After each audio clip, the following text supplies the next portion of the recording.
Y vamos a hablar ahora sobre las presiones por parte de Estados Unidos al gobierno de Cuba. Se emitió hace unos días un decreto del presidente Donald Trump anunciando sanciones, aranceles de 100% a cualquier país que exporte combustible, petróleo, sus derivados a la isla, y eso pues generó que México dejara de enviar el petróleo que pues en algunas versiones decían que era un contrato, y en otras versiones uno escucha que es ayuda humanitaria. El caso es que ese petróleo y ese combustible no está llegando. Recientemente un barco cubano que iba rumbo a Jamaica para cargar combustible tuvo que dar la vuelta y regresarse vacío. ¿Y qué efectos puede tener esto sobre la economía cubana? Lo vamos a platicar con el doctor Rafael Rojas, profesor investigador del Centro de Estudios Históricos del Colegio de México. Doctor, muchas gracias por estar con nosotros. Muy buen día. Hola, buenos días, Pascal. Qué gusto saludarte hoy. Igualmente, doctor, pues hemos sabido de las dificultades de Cuba en tiempos recientes, relacionados, por ejemplo, con la dificultad para generar y distribuir energía eléctrica en la isla. Sin duda, es esta pues casi prohibición de Estados Unidos de que puedan otros países exportarle petróleo y combustible llega en un momento muy complicado para la isla. Sí, así es. En Cuba se está viviendo desde el año probablemente 2020, 2021, una brusca caída en los indicadores económicos, sociales de todo tipo, un decrecimiento permanente de la economía sin recuperación hasta ahora, una caída en la productividad, una paralización de proyectos de inversiones y de créditos y una recesión virtual de los dos renglones de mayores ingresos de la economía cubana, que son el turismo y las remesas, por razones distintas. O sea, en el caso del turismo, golpeó mucho a Cuba la pandemia, pero también las sanciones que incrementó, las sanciones económicas que no,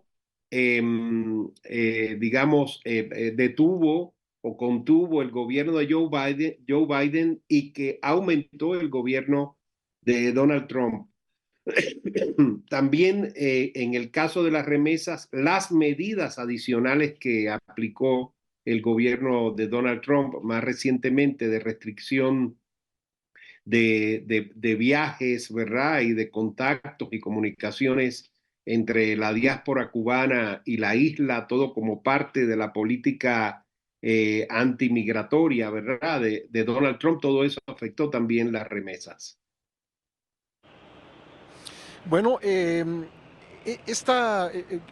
¿para cuántos días tiene reservas, digamos, Cuba de combustible, combustible que se utiliza además para generar energía eléctrica? Creo que esa es una pregunta pues muy necesario, de respuesta muy necesaria, doctor. Sí, sí, se han publicado varios estudios, uno en el Financial Times, otro en Bloomberg.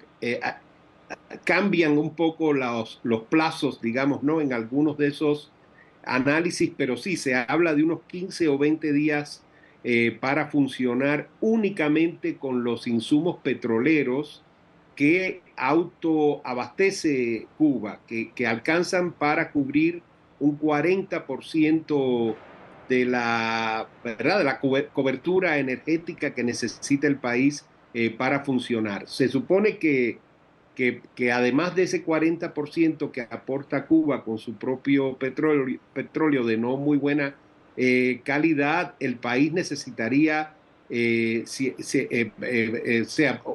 ¿verdad? Una, una entrada permanente de barriles de petróleo provenientes hasta a muy pocas fechas de parte de Rusia y de parte de México. Pero ese era entre esa importación de combustible de crudo era la que producía el otro 60% del abastecimiento energético que necesita el país para funcionar, ¿no? Así que ese es el plazo que se le da. Naturalmente, cuando se dice 15, 20 días, se habla, digamos, de ese plazo para un funcionamiento normal, digamos, para un funcionamiento como del país como el de los últimos años en condiciones, como decíamos, de crisis, ¿verdad? No estaríamos hablando de la función del funcionamiento del país en buenas condiciones de crecimiento y de indicadores sociales y económicos medianos. No es así. Pero incluso, o sea, es que estaríamos por debajo, ¿no? De ese funcionamiento precario. De ahí que entonces muchos analistas y también, que a mí me parece lo más decisivo aquí, economistas, sociólogos, demógrafos de la isla hablen de un eventual colapso del país. Uh -huh. Creo que ese es un punto fundamental y me gustaría tocarlo en esta entrevista. Tengo que hacer aquí una pausa breve, doctor. Si nos puede esperar un par de minutos, seguimos conversando. ¿Cuáles serían las consecuencias de un colapso? Se lo dejo planteado como pregunta y si puede usted, la respondemos al regresar. Le aprecio mucho al doctor Rafael Rojas, profesor investigador del Centro de Estudios Históricos del Colegio de México, que me haya esperado para continuar en esta conversación, en esta plática sobre pues las presiones de Estados Unidos a Cuba, la más relevante, la virtual prohibición de que otras naciones le exporten petróleo y sus derivados. Antes de entrar en el tema del colapso que podría venir por esta situación, doctor, me gustaría preguntarle si Cuba tiene opciones, es decir, si hay países, no sé, pienso en Rusia, a lo mejor algún otro, dispuestos a pues resistir las amenazas que ha proferido Donald Trump en la forma de aranceles comerciales. ¿Qué otros países podrían, como decimos en México, entrar al quite? Ahora, no ha habido ningún país que se posicione como garante del abastecimiento de combustible después de la caída del subsidio petrolero como consecuencia de la operación militar de Estados Unidos en Venezuela el pasado 3 de enero. Los dos países que durante el último mes habían, y al igual que durante el último año, 2025, se habían mantenido como suministradores o proveedores del combustible para Cuba habían sido Rusia y México. Yo creo que son los dos países a los que va dirigida la orden ejecutiva del 29 de enero que anuncia aranceles para quienes abastezcan de petróleo a la isla.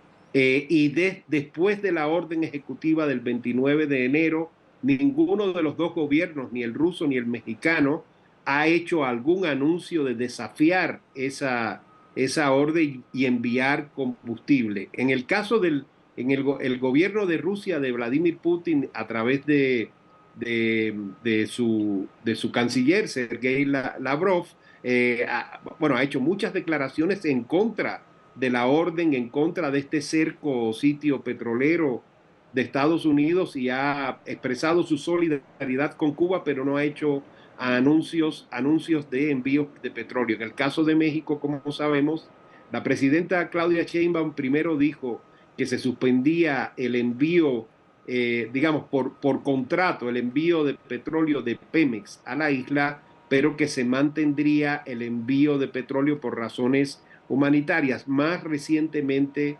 creo yo que la posición oficial de México es que no, por el momento no se enviará combustible a Cuba mientras se trata de dirimir diplomáticamente este diferendo con el gobierno de Estados Unidos, pero que sí se enviará ayuda humanitaria en productos básicos, no en combustibles. Doctor, ¿qué consecuencias, tanto dentro como fuera de Cuba, podría tener un colapso de la economía cubana? Sí, bueno, quiero aclarar algo, cuando hablamos de colapso, porque hay autores, analistas o autoras que están involucradas en este debate que nos dicen, bueno, el colapso ya está.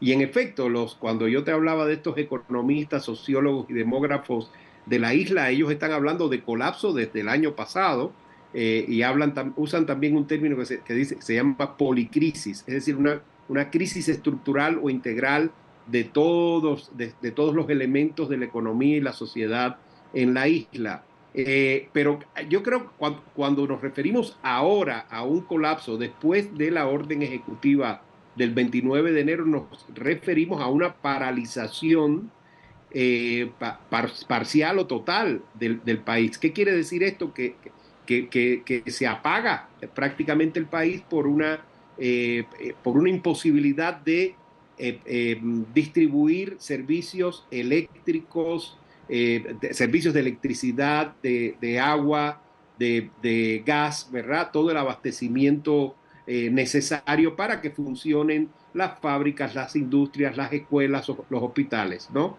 Es decir, ha habido hasta ahora estos apagones intermitentes que son propios de un sistema eléctrico no funcionando al 100% en el país. Pero ahora habría un apagón definitivo de amplias zonas del país durante un largo tiempo. A eso nos referimos.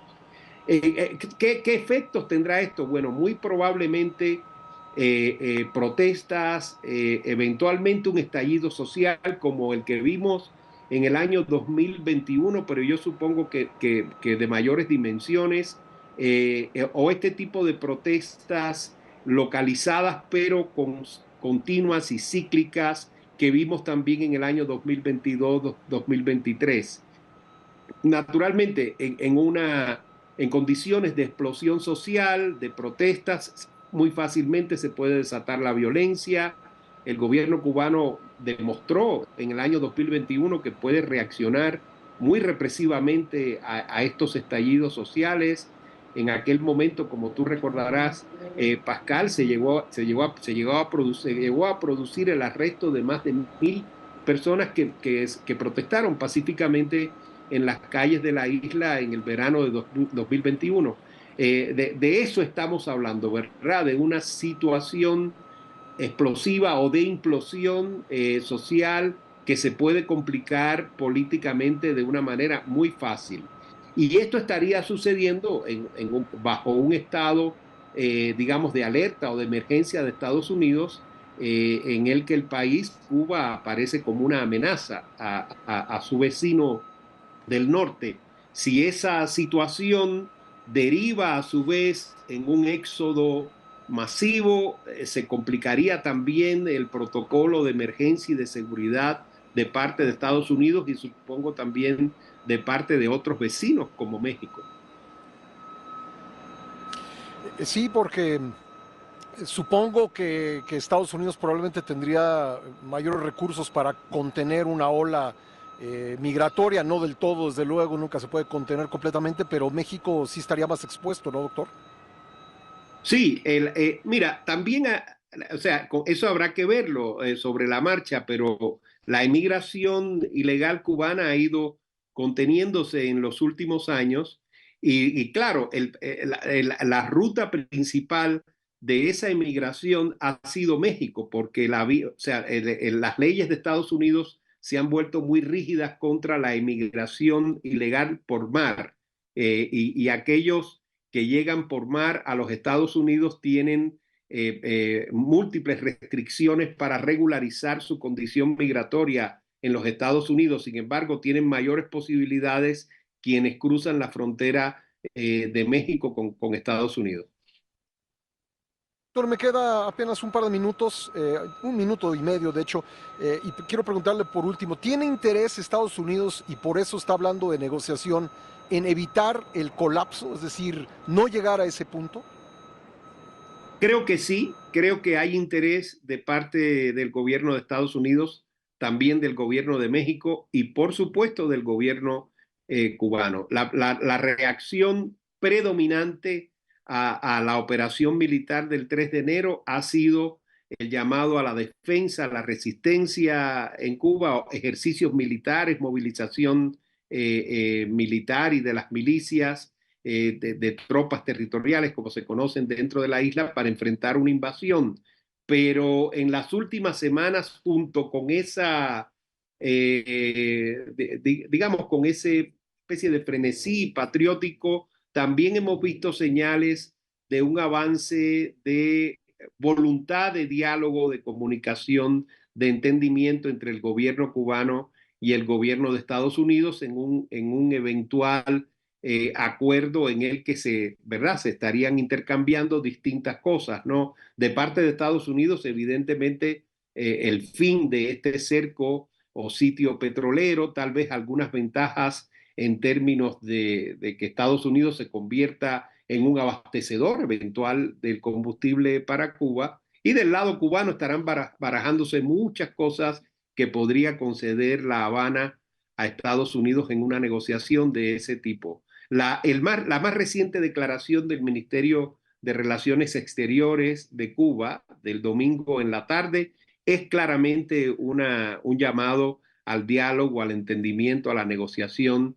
entre Estados Unidos y Cuba. Por lo pronto, en esa declaración lo que propone, lo que ofrece La Habana es un aumento, lo dicen así, de colaboración y cooperación en la lucha contra el narcotráfico, el terrorismo, a favor de la ciberseguridad, de las transacciones financieras, de contención migratoria en Cuba y en el Caribe. Es una fuerte declaración en la línea de que Cuba apoyaría a Estados Unidos en su estrategia de seguridad hemisférica, en parte de esa estrategia de seguridad estratégica. Es algo un poco raro, ¿no? De que La Habana esté, digamos, inscribiéndose de algún modo en la doctrina Don't Row, pero es así. De hecho, es lo que nos dice esa declaración última del MINREX. Naturalmente no se habla de nada relacionado con cambios económicos y políticos serios, ¿verdad? Dentro de Cuba, pero yo no descartaría que en caso de que se eche a andar un expediente, un protocolo de negociación, aparezcan como aparecieron durante la negociación entre Raúl Castro y Barack Obama entre 2014 y 2016, ciertas reformas estructurales dentro de Cuba como parte de la negociación. Pues doctor, muy interesante conversar con usted, estaremos observando todo esto. Muchísimas gracias, le mando un abrazo. Muchas gracias, Pascal. Saludos. Saludos.